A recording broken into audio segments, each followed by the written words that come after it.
warahmatullahi wabarakatuh.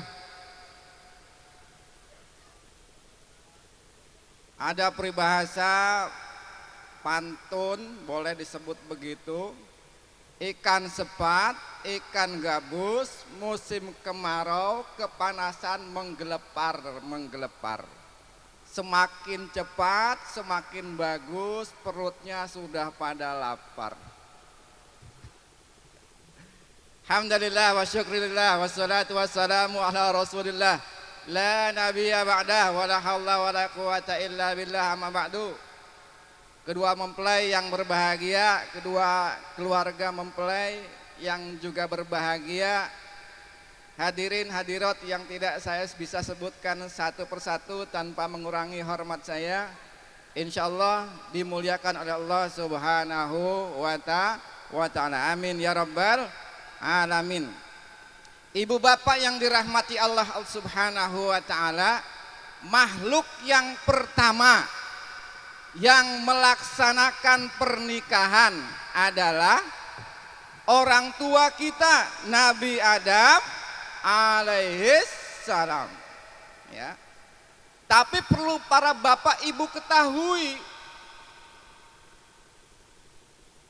Adam pertama kali diciptakan sendirian, ditempatkan di surga yang fasilitasnya luar biasa, ya. Ada dalam beberapa riwayat hadis menyebutkan, bahkan di dalam Al-Quran disebutkan, namanya surga itu sungainya ada namanya sungai madu, ada sungai susu, ada lagi sungai khomer. Jangan ditanya para bapak ibu bagaimana kalau di surga ada sungai khomer. Nanti orang-orang di surga pada mabuk minumnya.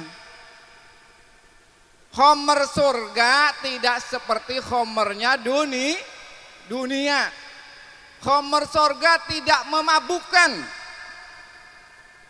Jadi para bapak, para ibu yang tidak sempat minum khomer di dunia, insya Allah nanti minum khomernya di surga. Amin ya rabbal alamin. Luar biasanya lagi surga ini, para bapak, para ibu, kalau kita menginginkan sesuatu, belum pun mulut kita berbicara, yang kita inginkan sudah ada di depan mata, ya. Misalkan para bapak, para ibu siang-siang gini enaknya, ya, minum es duren, misalkan, apa, Pak, Bu, ya. Siang-siang gini, aduh, baru berangan-angan, ya Allah, ini kalau ada yang nganterin, ya, lagi panas gini, Pak Usman, ya, ada yang nganterin seorang perempuan cantik bawa es duren, masya Allah, ya. Baru kita berkeinginan terdetik dalam hati, itu es duren sudah ada di depan kita, itu surga. Tapi yang menjadi masalah kemudian, Adam alaihissalam ini diciptakan di surga sendirian. Walaupun fasilitasnya luar biasa, Adam alaihissalam yang notabene adalah laki-laki, seperti Pak Sukiyo, ya, ini nampaknya masih celingukan. Nggak tahu kalau Pak Sukiyo kira-kira nih, anggap saja Pak Sukiyo di surga nih, ya.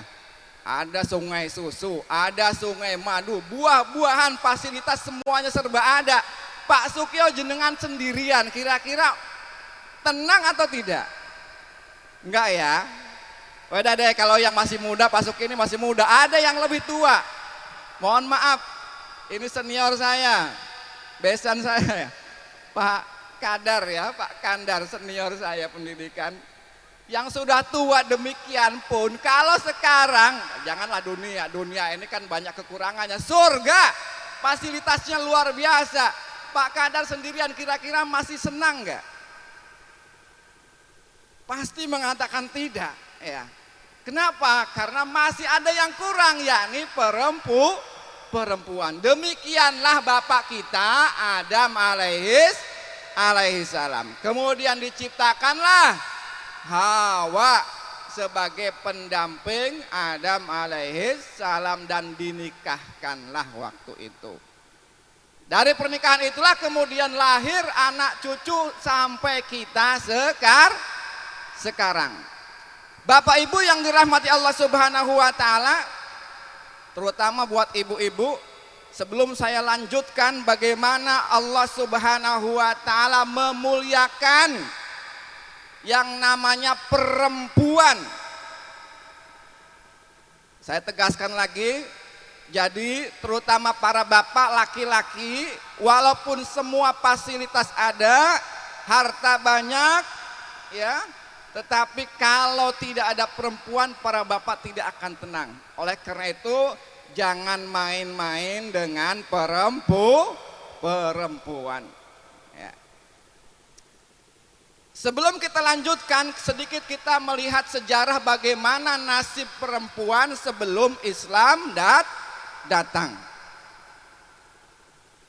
Katakan peradaban Yunani yang terkenal dengan filsafatnya, mereka menjadikan perempuan-perempuan ini disekap di kamar-kamar, tidak boleh keluar, tidak punya hak-hak waris, tidak punya hak-hak konstitusi, tidak punya hak bermasyarakat.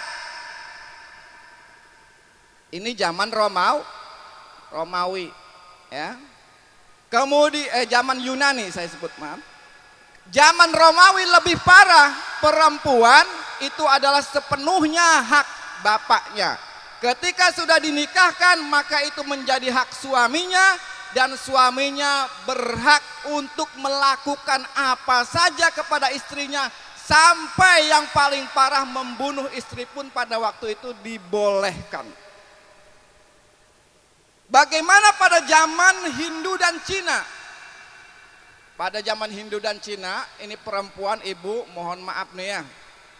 Kita belajar sejarah supaya kita sadar betapa Allah memuliakan kita. Pada zaman Hindu dan Cina, perempuan-perempuan dipaksa bunuh diri kalau suaminya mati. Jadi kalau suaminya mati habis pernikahan, katakan bulan madu, 2 bulan 3 bulan suaminya mati, maka yang perempuan ini wajib dia mati ikut suaminya. Ibu kalau sekarang begitu kira-kira mau nggak, Bu? Halo, ibu. Bu, ibu, halo. Bagaimana ibu ceritanya kalau habis nikah bulan madu belum selesai 1 bulan, suami meninggal, ibu pun suruh mati ikut suami. Katanya cinta sehidup mau nggak? Ibu mau tidak? Kenapa nggak mau?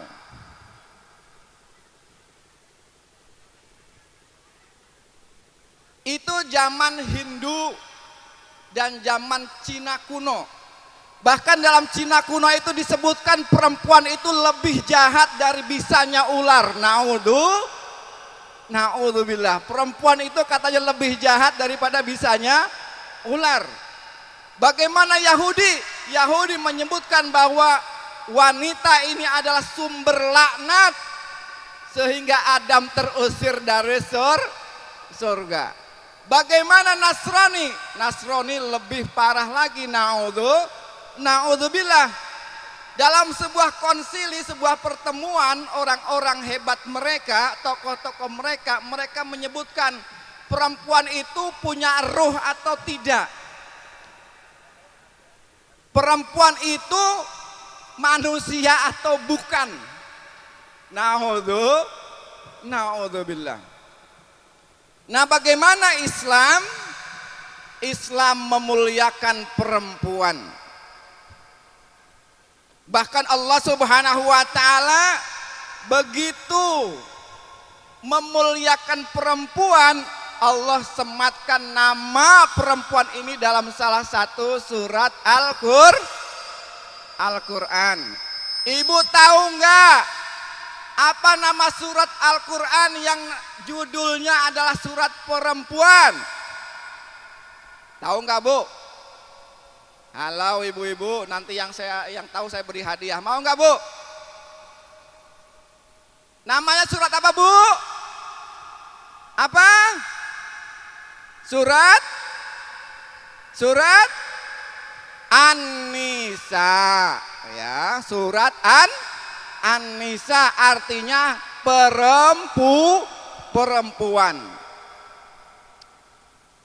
Allah ciptakan perempuan dan Allah muliakan sehingga nama perempuan ini tercantum di dalam Al-Quran. Tidak ada dalam Al-Quran ada surat laki-laki. Tidak ada. Bahkan Allah muliakan makhluk perempuan ini dengan kelebihan-kelebihan yang luar biasa.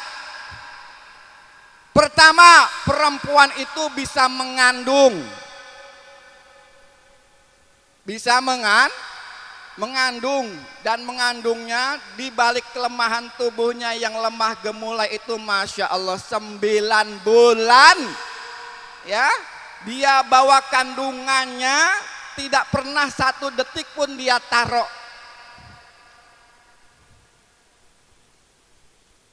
Kalau kita laki-laki ini kira-kira yang paling hebat siapa deh, yang paling kuat di sini? Yang paling kuat badannya, yang paling besar badannya, yang kuat ototnya, ya, suruh bawa bayi 9 bulan kemana tidak pernah dilepas, kira-kira sanggup atau tidak? Tidak akan sanggup. Itulah kehebatan perempuan dimuliakan oleh Allah Subhanahu wa taala.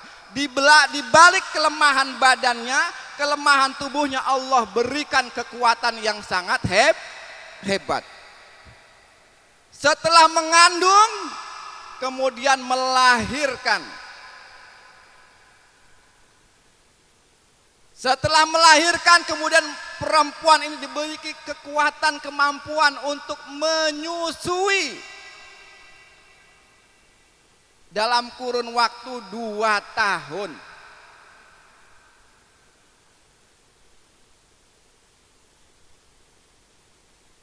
Dalam waktu 2 tahun. Apalagi masa-masa di bawah 2 tahun ini, Masya Allah. Begitu beratnya perempuan menghadapi hidup.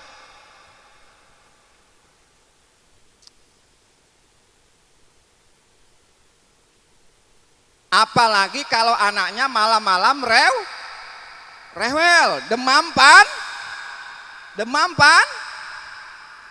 apa? Demam panas. Mau tidur, pengen tidur ibu ini, anaknya demam panas. Mau tidak mau dia tidak akan bisa tidur walaupun sudah ngantuk. Ya, disusui anaknya. Kadang berlarut sampai jam 1, jam 2 malam. Giliran anaknya sudah tidur nyenyak, bapaknya ganti yang rewel. Halo para bapak, jangan diam-diam sok nggak denger ya. Pak Sukio, halo. Gitu ya, masih sanggup ibu mengurus suaminya. Masya Allah. Makanya ada sebuah riwayat para bapak, para ibu yang dirahmati Allah. Umar bin Khattab yang gagah perkasa luar biasa kerennya, singa padang pasir. Pernah sewaktu-waktu pulang ke rumah, di rumah istrinya marah-marah. Biasalah namanya hidup keluarga. Umar bin Khattab ini diam saja, tidak ada satu patah kata pun yang terucap dari mulut beliau. Kemudian para sahabat yang kebetulan dekat dengan rumahnya mendengar percakapan itu bertanya kepada Umar, "Hai Umar, engkau begitu hebat di medan perang. Kenapa begitu engkau pulang di rumah istrimu ngomel, engkau diam saja?" Apa jawab Umar? "Saya tidak mungkin bisa berbicara kasar kepada istri saya yang sudah memasakkan buat saya. yang sudah mencucikan baju saya, yang sudah mengurus anak saya. Maka saya pun diam. Sehingga apa kata Rasulullah? Kala Rasulullah sallallahu alaihi wasallam, akmalul mu'minina imanan ahsanuhum khuluqan wa hiyarukum linisaihim. Sempurna-sempurnanya iman seorang laki-laki, kata Kanjeng Nabi, adalah yang paling baik akhlaknya, paling ramah sopan santun kepada istrinya. Jadi Masya Allah ya, kata Kanjeng Nabi, sempurnanya iman seorang laki-laki itu adalah yang paling baik akhlaknya, yang paling baik budi pekertinya kepada istrinya. Hadis lain Kanjeng Nabi juga bersabda, khairukum li ahli. Sebaik-baik kamu adalah yang paling baik perilakunya kepada istrinya. Wa ana khairukum li ahli. Kata Rasulullah, saya adalah orang yang terbaik di dalam mengurus istrinya. Ibu bapak yang dirahmati Allah Subhanahu wa taala, hidup berumah tangga, apalagi ini pengantin ya, kalau gelarnya sudah luar biasa, ada SPD, ada MPD. Tapi yang jadi masalah untuk menikah baru kali ini, pasti banyak mengalami penyesalan ataupun kegalauan ataupun problem-problem yang akan dihadapi.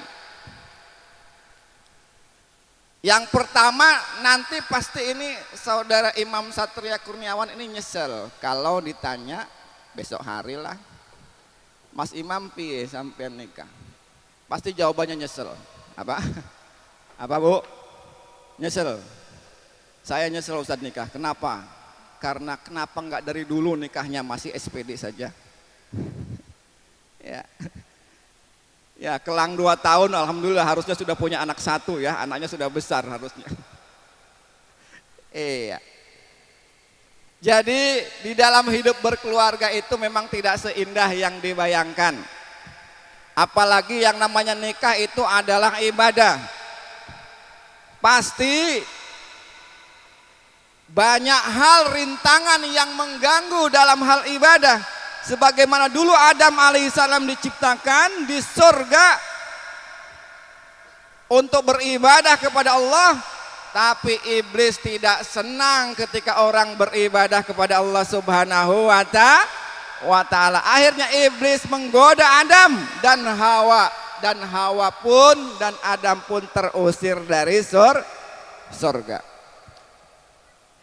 Jadi di dalam kehidupan berkeluarga ada yang namanya hak dan kewajiban. Ya, ada hak dan kewajiban. Ada hak suami yang harus dipenuhi, ada hak istri yang harus dipenuhi. Hak istri dipenuhi oleh suami, hak suami dipenuhi oleh istri. Nah, kalau terjadi adanya hak dan kewajiban yang tidak berjalan seimbang, ini biasanya jadi masalah.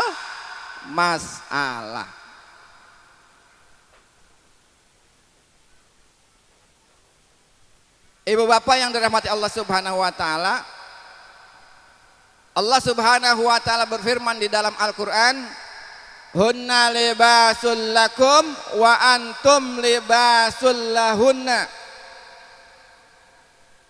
Kata Allah, perempuan itu adalah pakaiannya laki-laki, dan laki-laki itu pakaiannya perempuan. Jadi Mas Satria, Mbak Puji, kalian berdua ini adalah diciptakan oleh Allah Subhanahu wa taala untuk saling melengkapi. Apa? Untuk saling melengkapi, ya. Sepintar apapun Mbak Puji, pasti ada hal-hal yang tidak diketahui. Sehebat apapun Mas Imam Satria, sudah S2 bahkan, ada tentu hal-hal yang tidak bisa dilakukannya. Maka suami istri harus menjadi pakaian saling melengkapi kekurangan masing-masing. Kalau dalam peribahasa Jawa, saling asah, saling asih, saling asuh. Saling asah karena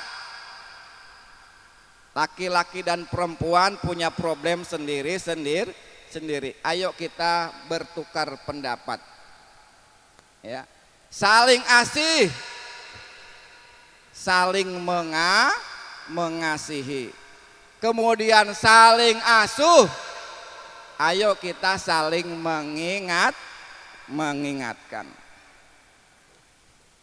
Ibu bapak yang dirahmati Allah Subhanahu wa taala, setiap khutbah Rasulullah, terutama dalam khutbah nikah, Rasulullah selalu mengatakan dalam khutbah nikahnya, a'udzubillahi minasyaitonirrajim, bismillahirrahmanirrahim.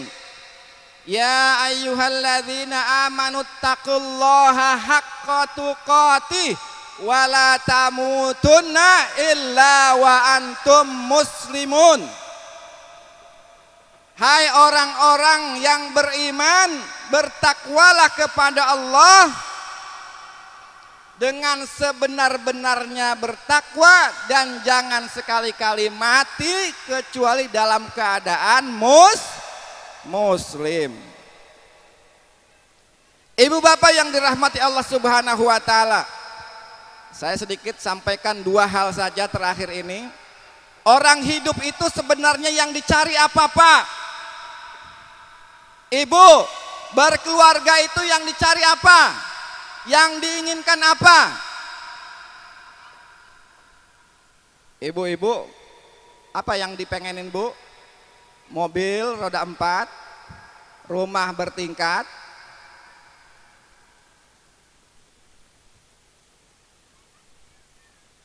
para bapak apa yang diinginkan ketika menikah, Pak? Istri yang cantik, ingin punya keturunan, harta yang banyak. Tapi pada semuanya, pada intinya orang menikah, orang hidup itu hanya dua saja. Satu, yang pertama, orang hidup itu ingin selamat. Apa, Pak? Apa, Bu? Orang menikah itu ingin selamat. Selamat bagaimana? Selamat dunia, bahkan selamat akhirat. Apa artinya? Rumah bertingkat, kendaraan roda 4, istri tidak kalah cantik memikat, jumlahnya ada.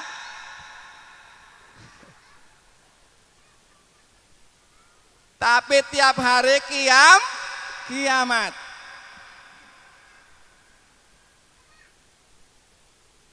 Jadi kita hidup itu yang diharapkan satu, selamat. Selamat dunia, selamat akhirat. Makanya kalau kita sholat, habis sholat ada itu wiridan, Allahumma antas salam. Ya Allah, engkau yang memiliki keselamatan. Wa minkas salam, semua keselamatan adanya darimu ya Allah. Wa ilaika ya'udus salam, semua keselamatan akan kembali kepadamu ya Allah. Fahayyina rabbana fis salam, ya Allah hidupkan kami dengan selamat. Wa adkhilnal jannata, dan masukkan kami darussalam, tempat keselamatan, yakni surga. Itu intinya yang pertama. Untuk selamat maka kita tidak ada pilihan. Mas Imam Satria, Mbak Puji yang berbahagia, tidak ada pilihan. Untuk selamat kita harus ikut jalannya Allah dan Rasulnya. Kalau tidak ada itu, dijamin hidup kita tidak akan bahagia. Ini saya ada sedikit pengalaman menarik luar biasa. Ini benar-benar saya katakan dan ini nyata terjadi baru sebulan yang lalu. Ada seorang kaya raya, ya, kaya raya bukan kaya-kayaan, kaya beneran, ya. Rumahnya bertingkat, bukan hanya sekedar ilusi rumah bertingkat, memang bertingkat rumahnya. Kendaraannya roda 4 juga memang benar, kendaraannya roda 4. Istrinya juga cantik memikat luar biasa. Jumlahnya satu yang saya tahu. Satu yang saya tahu, tapi yang saya tidak tahu saya juga nggak tahu. Tapi dia setiap hari merasakan kegalauan gelisah hidupnya di rumah. Ustadz, saya ini 2 bulan terakhir ini sudah seperti kiamat di rumah. Tidak tenang, tidak jinak. Kalau di rumah pengen keluar, kalau di luar pengen pulang ke rumah. Kalau jauh dari istri dengan dekat dengan istri, begitu dekat istri pengen jauh dari istri. Na'udzubillah, penyakit apa ini Ustadz? Saya katakan di dalam Al-Quran, a'udzubillahi minasyaitonirrajim, ma asobakum mim musibah fabima kasabat aidikum wa ya'fu an kasir. Musibah apapun yang menimpa dirimu, kata Allah, disebabkan dosa-dosamu. Wa ya'fu an kasir, dan Allah ampuni sebagian besar dosa kita. Jadi nanti Mbak Puji, Mas Satria, kalau ada problem, ada masalah yang tidak mengenakkan hati, jangan nunjuk kiri, jangan nunjuk kanan, jangan nunjuk istri, jangan nunjuk suami. Kata Allah, musibah itu penyebabnya dosa kita. Maka tidak ada pilihan. Ketika ada masalah, cepat istighfar, mohon ampun kepada Allah. Kenapa kata Allah, ma'asaba min hasanatin fa minallah, yang baik yang kau rasakan semuanya datang dari Allah. Wa ma'asaba min sayyiatin, yang buruk yang kau rasakan fa min nafsika, maka kata Allah itu penyebabnya dirimu sendiri. Jadi nanti kalau ada mengalami hal problem dalam keluarga, ada masalah, jangan tunjuk kiri kanan. Ya, jangan angkat suara keras, masing-masing muhasabah. Apa yang kurang, apa yang berlebihan. Yang kurang ditambahin, yang berlebihan kurangin. Insya Allah masalahnya akan selesai. Tetapi kalau ada masalah saling tunjuk, saling suara keras, apalagi istilah peribahasa lempar piring, lempar gelas, giliran damai mau makan piringnya pecah, gelasnya nyari daun. Asik juga sih kalau bisa makan di daun bareng-bareng. Itu kalau bisa selesai, kalau nggak bisa selesai, na'udzubillah. Nah, ketika saya sebutkan hal ini, maka saya bilang, Pak, Mas, sampean ini, itu kata Gusti Allah, bukan kata saya. Maka tidak ada pilihan kalau ingin damai di rumah, mohon ampun kepada Allah, laksanakan perintah-perintah Allah. Ibu bapak yang dirahmati Allah Subhanahu wa ta'ala, yang kedua, orang itu kalau sudah selamat pengennya apa, Pak? Bu, apalagi kita nih ya, orang Nahdien, ya paling seneng tuh kan sebentar-sebentar selamatan, ya nggak Bu, Pak? Bapak, Ibu, bener nggak Bu? Pindah rumah selamatan, ya. Nanti punya anak selamatan, dihitan selamatan, mau nikahkan selamatan, punya cucu selamatan. Kapan bahkan bongkar dapur pun kita selamatan. Apa tujuannya? Minta selamat kepada Gusti Allah. Dalam selamatan itu apa? Ada intinya sebenarnya, Pak. Bukan hanya sekedar selamatan. Yang pokok itu kata Rasulullah, innama shodaqatu tadfa'ul bala. Sedekah itu menolak bala. Ibu bapak kalau tidak mau repot, ya,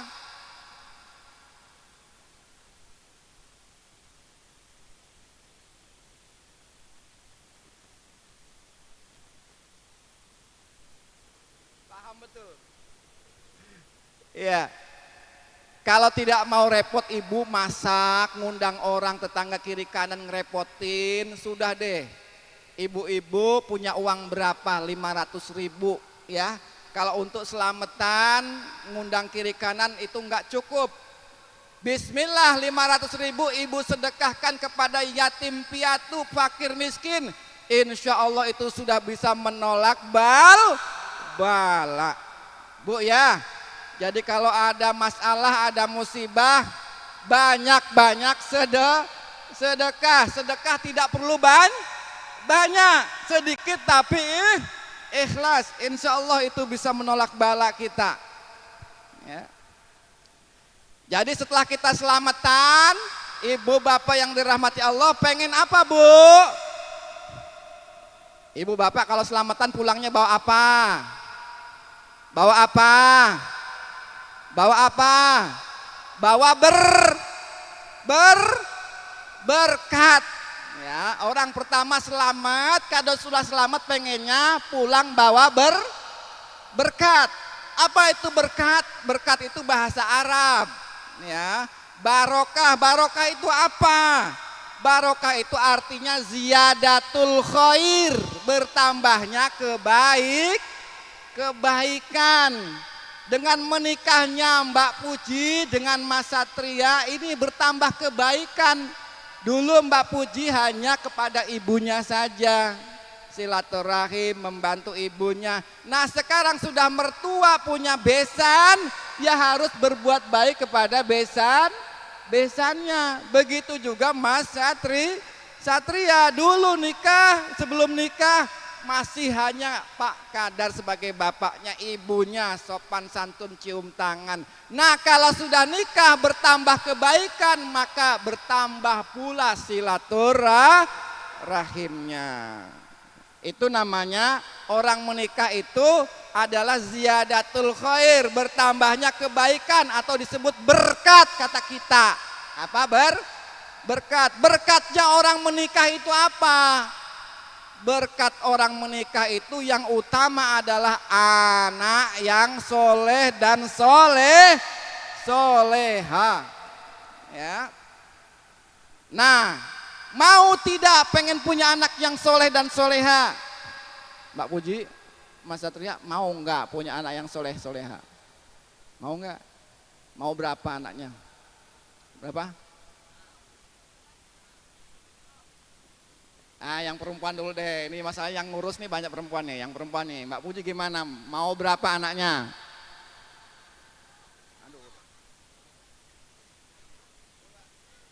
Sengasihnya Allah saja. Aduh, ini kalau sengasihnya Allah, nanti kalau nggak dikasih gimana?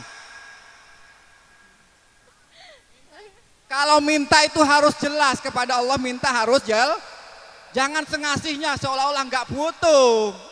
Betul nggak Bu? Ini suka ibu-ibu tuh suka apa ya? Ya Ustaz nggak kaya nggak apa-apa deh, yang penting kaya hati, pret. Ya. 2 cukup. Coba diulangi kurang keras. 2. 2 saja. Nah Mas Satria maunya berapa nih? Ikut istri 2. Ikut istri. Ikut istri saja, ya sudahlah. Mudah-mudahan diberi anak 2 soleh dan soleha, amin ya rabbal alamin. Ya. Nah untuk anaknya soleh, maka tidak ada pilihan, bapak ibunya harus soleh. Apa? Biar anaknya soleh, bapak ibunya harus soleh. Nah kalau bapak ibunya sama mertua, sama besan juga bengkerengan, bagaimana nanti anaknya?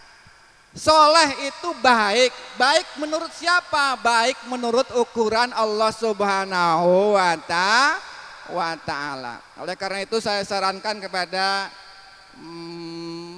Imam Satria, Mbak Puji Yasari, ya syukur-syukur karena beliau ini dua-duanya sudah punya pendidikan yang cukup. Wallahu alam, dalam masalah pendidikan agama harus lebih banyak lagi belajar kepada orang-orang yang sudah banyak makan garam kehidupan, ya. Kalau saya sarankan sih jangan anaknya 2, anak itu harus banyak, apalagi bapak ibunya pinter-pinter, soleh dan soleha, harus banyak anaknya. Biar apa? Itu adalah investasi yang luar biasa, ya. Anak ini adalah investasi kita yang luar biasa. Yang kata Rasulullah, kalau sudah mati bapak ibunya, anak-anaknya soleh dan soleha mendoakan ibu bapaknya, maka pahalanya terus mengalir. Ibu bapak yang dirahmati Allah Subhanahu wa taala, banyak yang ingin saya sampaikan, namun Masya Allah waktunya juga yang terbatas. Insya Allah lain waktu, lain kesempatan kita bisa berbicara lebih banyak dalam masalah terutama berumah tangga, ya. Dan sebaik-baiknya contoh berumah tangga adalah Sayyidina Muhammadur Rasulullah yang sampai mengatakan baiti jannati. Itu kata Kanjeng Nabi, apa? Baiti jannati. Rumahku adalah surga bagiku. Ini tugas, ya, kedua mempelai ini bagaimana menjadikan rumah ini adalah seperti surga yang tidak ada kesedihan, tidak ada kesusahan di dalamnya. Insya Allah kita doakan, mari kita doakan bersama kedua mempelai ini sebagaimana doanya Rasulullah. Monggo para bapak diaminkan. Allahumma sholli ala sayyidina Muhammadin wa ala ali sayyidina Muhammad. Alhamdulillahi rabbil alamin. Barakallahu lakuma wa baraka alaikuma wa jama'a bainakuma bil khair. Amin. Barakallahu lakuma wa baraka alaikuma wa jama'a bainakuma fil khair. Barakallahu lakuma wa baraka alaikuma wa jama'a bainakuma bil khair. Alhamdulillahi rabbil alamin. Dengan berakhirnya doa ini, maka insya Allah saya cukupkan apa yang saya dapat sampaikan. Mohon maaf kalau ada hal yang kurang berkenan. Mudah-mudahan bisa diambil hikmah dan pelajarannya buat kita, terutama pengantin lawas yang sudah lama, dalam rangka mewujudkan keluarga sakinah mawaddah warahmah. Amin ya rabbal alamin.